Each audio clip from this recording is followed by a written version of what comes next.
Abavubuka okuva mu kibiina kya NUP batadde okwemugunya kaabwe ekitongole ky'ebyokulonda mu disitulikiti y'e Mukono nga beemulugunya enviiri egyaliwo mu kulonda kwabwe nga wano poliisi nabo abawagizi ba NRM babakkakanako ne babakuba mu bifemu ne bakola emivuyo nga baagala ekitongole ky'ebyokulonda kirabe nga kisazaamu akalulu ku miruka egimu.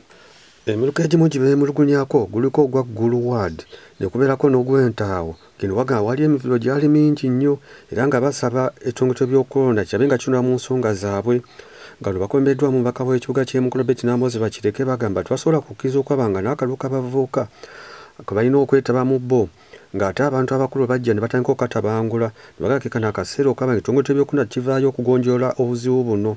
Namboze agattako kyo kye bakoze bye bimu ku bayita protest vote okulaba nga akalulu konna akabeerawo nga kabeera akamazima n'obwekanya n'okulaba nga bakalwanirira okulaba nga omuntu oyo omutuufu gwe babalonze yabaayitamu. Kkiriza obuvunaanyizibwa bwange okulemberamu kubanga mu kalulu kano akabavubuka tulina mwe tuyita n'okusomesa abavubuka ebyobufuzi.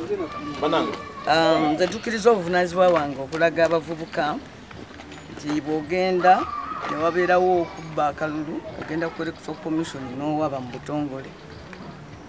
Kye tugamba ekya protest vote nti tugamba akalulu kanoonye kakube kakuume bwe bakabba kabanja.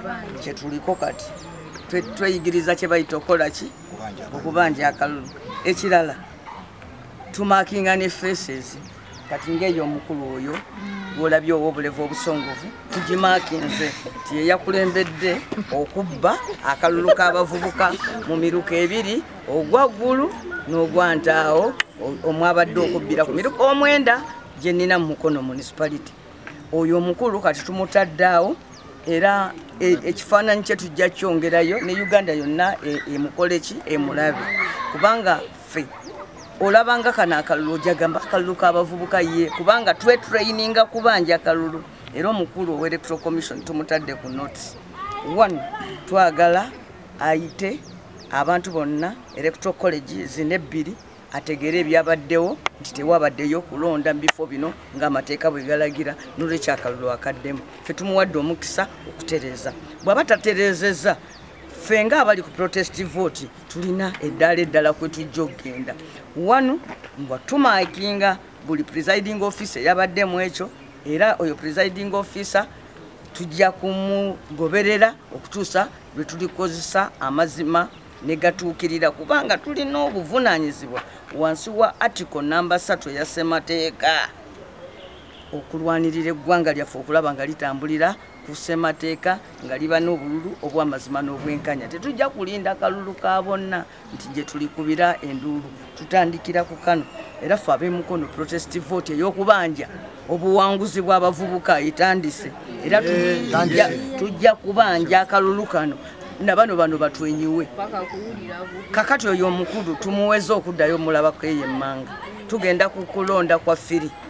Tulina abantu betu blacklistinze kubalondesa tubalabeko eyo tujja bakomyawo wano nga kaguddeyo. Abaana babeera ku opposition abo boolaba babaana babeera ku opposition bagenda bakuba emigga tugambe bulungi nzinzize naye olwedde zijja ku mateeka nze simanyi najalonde agenda ndagala okulimbiza bwe badde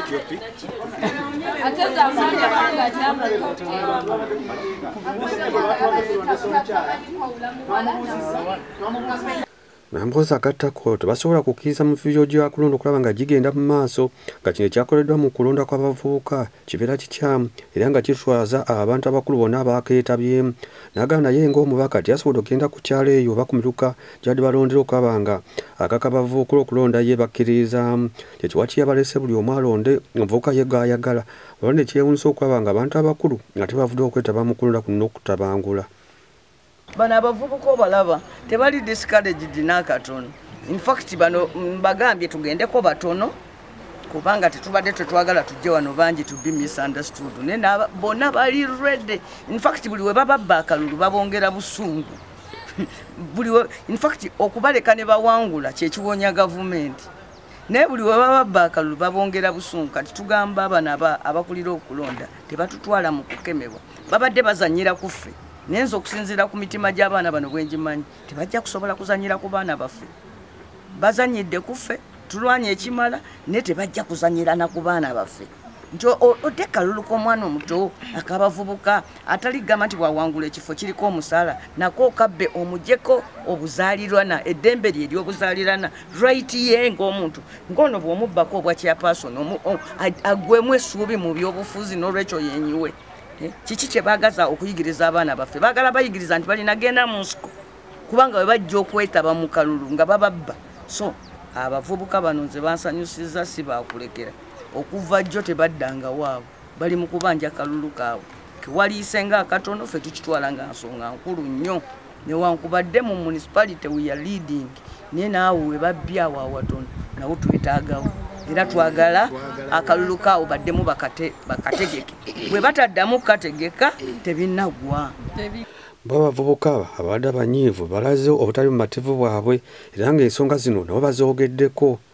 Bannange tutwala okulabula bajenero gye muli bajenero na lweiso muve mu kalulu k'abavubuka mutuuso tutiisatiisa mutugamba nga ffe tutabamanyi mwagala tulemesa kulonda naye ffe kano akalulu akaffe ke mwatubye tugenda kabanja mugenda manya protest vote kyeki.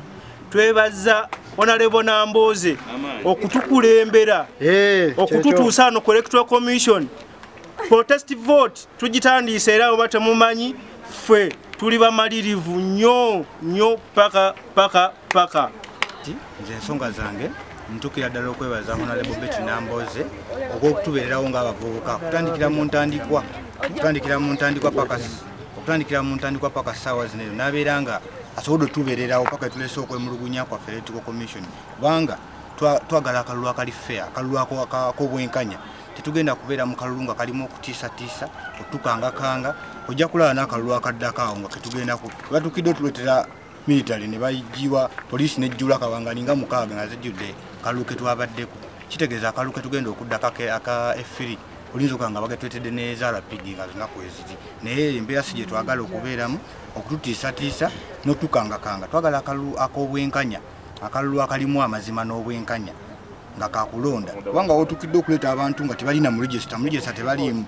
Twagala mu register tebaliimu si balonzi wabula obaleese n'obasimbisa line obeera ng'obataddemu. Ekintu si kirungi. Petition yaffe ino tugitaddeyo bagisayinizeeko bawuliriza ki kye twogedde buli kimu kye twogedde buli kimu nga kyabaddewo okwemulugunya kwonna nga we kwabaddewo ne buli kimu kano bakirabye tewabaddewo kulonda. Emiruka gino eno gyonna Gulu Magulu Ward tewabaddewo kulonda n'entawo tewabaddewo kulonda kubanga Electoral Commission yayiyeewo amagye ne bayiteekawo abantu otutiisatiisa ne batukangakanga ne batandika otukuba kubanga lwakalulu kaneeno naye twagala obwenkanya mu kalulu konna ke tuddamu.